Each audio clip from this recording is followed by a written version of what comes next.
پوچھنے کے بعد اس ہجر کے عالم کے کئی برس گزرے اور وہ اسی خیال میں مہو، اسی حال میں گم۔ کئی سال کے بعد ایک دن ایک جنازہ ادھر سے گزرا، پوچھنے پہ پتہ چلا کہ بادشاہ کی شہزادی کا انتقال ہو گیا اور یہ جنازہ انہی کا ہے۔ پیچھے پیچھے خود روانہ ہوئے، قبرستان پہنچے، جسم قبر میں اتار دیا گیا، مٹی ڈال دی گئی، سب لوگ واپس لوٹ گئے، یہ وہیں رکے رہے۔ شام ہو گئی، اندھیرا ہو گیا، ان کے دل کو اعتبار نہیں آتا تھا کہ اس کا انتقال ہو چکا، یہ ماننے کے لیے تیار نہیں، یہ سننے کے لیے تیار نہیں کہ اس شہزادی کا انتقال ہوا۔ رات ہو گئی، کہیں سے مانگ کے پھاوڑا لے آئے، قبر کھود دی، وہ جسم نکالا اور اسے اپنے کندھے پہ رکھ کر اپنی کوٹھری میں لے آئے، چارپائی پہ رکھ دیا، جو کچھ پہنایا ہوا تھا اسے اتارا، اپنے گھر کا کوئی ٹکڑا جسم پہ ڈالا، اور ڈالنے کے بعد نکلے اس تلاش میں۔ اب دیکھیے غیب کا انتظام کیا، ہر چیز غیب سے اترتی ہے، روح کے اوپر، عقل کے اوپر۔ اب اس جستجو میں نکلے کہ شاید کوئی شخص ایسا مل جائے کہ جو اسے اٹھا کے بٹھا دے، اس لیے کہ یہ زندہ ہے۔ اس بستی میں روشنی ہاتھ میں لیے ہوئے ادھر ادھر ڈھونڈتے ہوئے، پوچھتے ہوئے کہ بھئی کوئی حکیم ہے جو کسی بیمار کے علاج کے سلسلے میں کام آ سکے۔ جہاں گئے نا امیدی ہاتھ لگی، بڑی دیر ہو گئی، بڑی دیر ہو گئی، اس بستی میں ادھر ادھر پھرتے رہے، ایک سرائے کے پاس پہنچے۔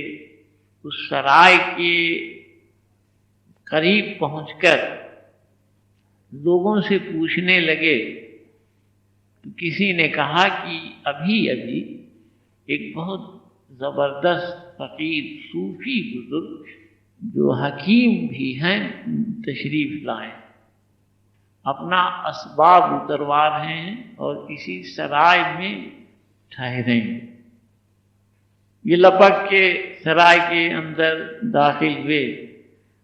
وہ بزرگ سفر کے دوران جو لباس پہنے ہوئے تھے اتار رہے تھے، دوسرا پہننے کی تیاری فرما رہے تھے۔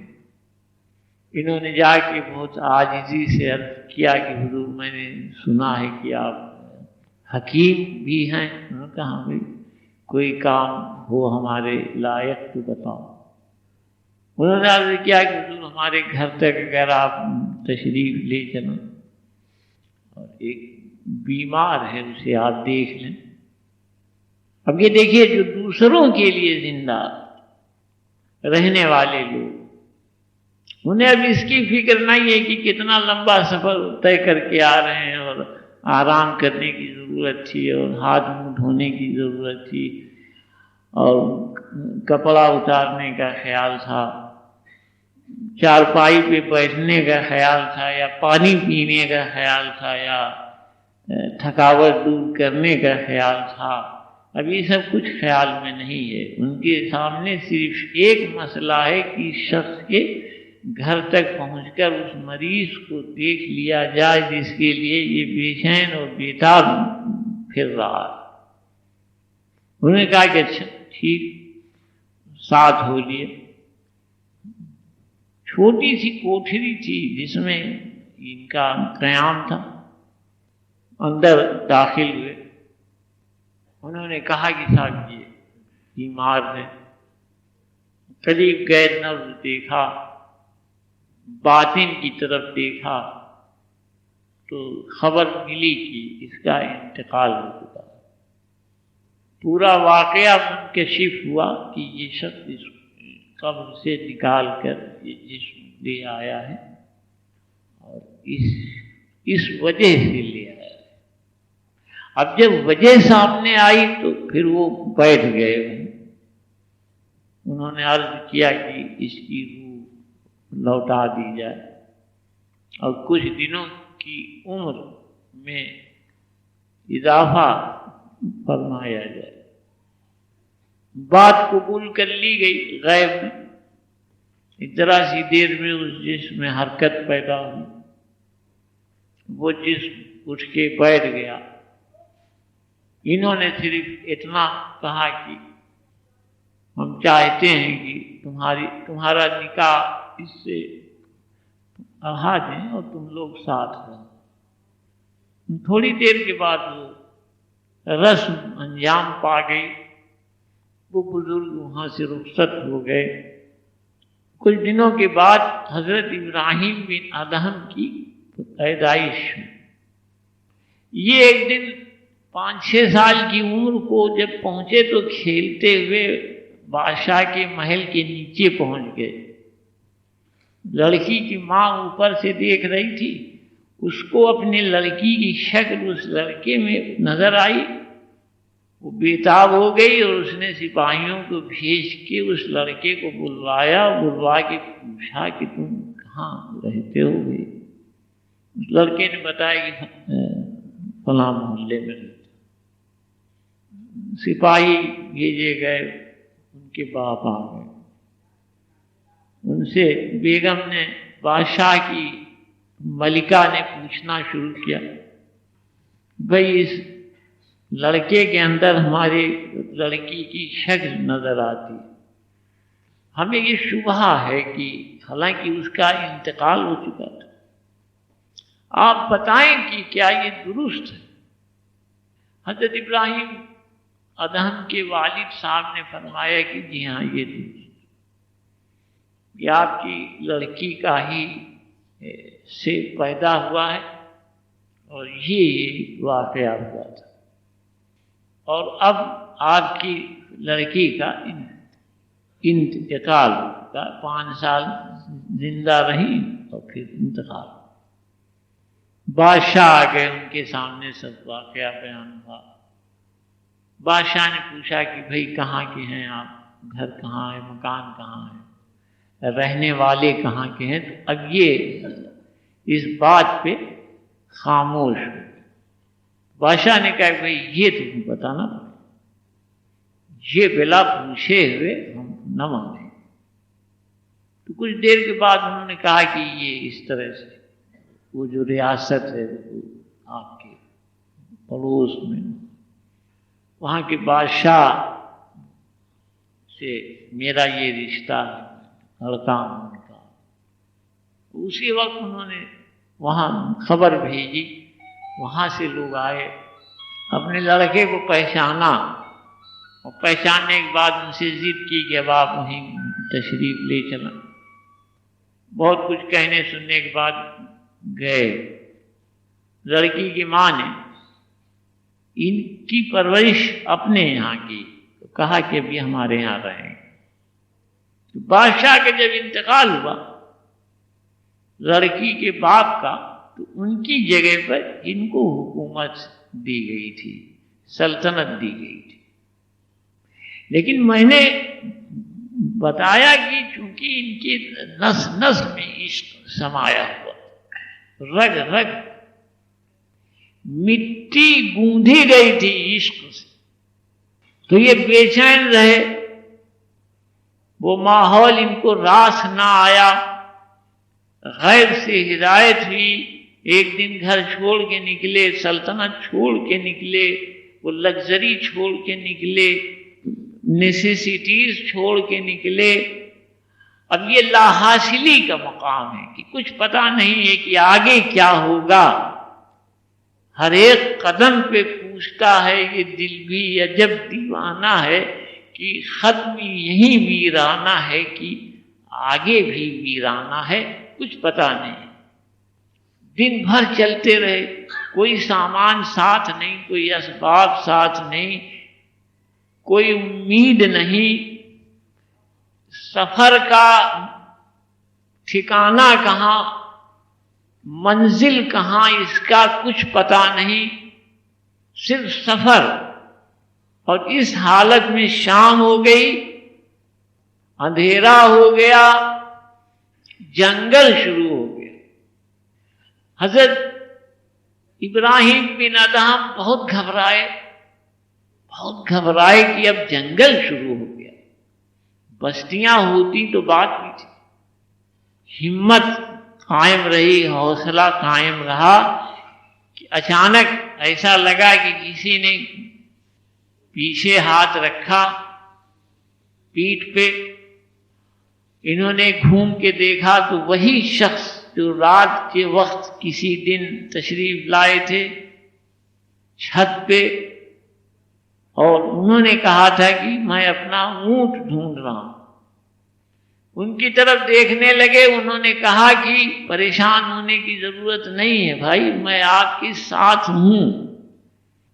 یہ بھو پھوٹنا، غیب کا انتظام۔ لیکن اس انتظام کے اور اس بے انتظامی کے سلسلے میں کیا کچھ بوجھ اٹھانا ہوا ہوگا، اسی کے بارے میں حضرت بندہ نواز فرما رہے ہیں کہ یہ بہت بلند حوصلے کا کام۔ انہوں نے کہا کہ کسی چیز کی ضرورت ہو تو آپ فرما دیجیے گا، کسی طرح کا کوئی ڈر خوف محسوس ہو تو آپ آواز دے لیجیے گا، کسی طرح کی کوئی ضرورت ہو کسی طرح کی بھی تو سب موجود ہو جائے گی، آپ قطعی فکر نہ فرمائیں۔ یہ غیب کا انتظام۔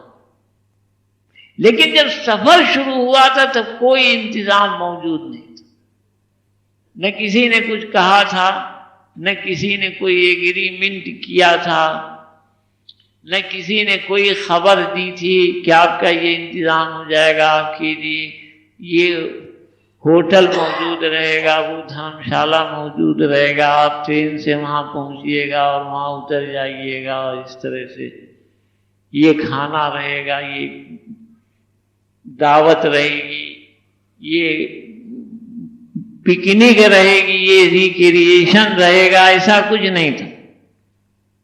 صرف روح تھی کہ جو اپنی منزل کی طرف کھینچ کے لیے جا رہی تھی، اور اس منزل کے بارے میں بھی ان کو کچھ معلوم نہیں تھا۔